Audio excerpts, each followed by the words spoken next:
We'll guide you through how to do voiceover in DaVinci Resolve. If you find this helpful, consider subscribing and liking the video. First, open DaVinci Resolve on your computer and make sure your project is loaded.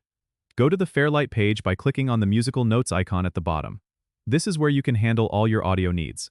Next, look for the track you want to add the voiceover to, or you can create a new audio track by right-clicking in the track area and selecting Add Track. Make sure your microphone is connected and working properly. Now, you need to arm the track for recording. Do this by clicking the R button on the track header. It should turn red, indicating it's ready to record. Then, go to the top of the screen and click on the Record button, which looks like a red dot. When you're ready, click Record and start speaking into your microphone. DaVinci Resolve will record your voiceover directly onto the timeline. When you're done, click Stop. You can replay the recording to ensure it sounds right.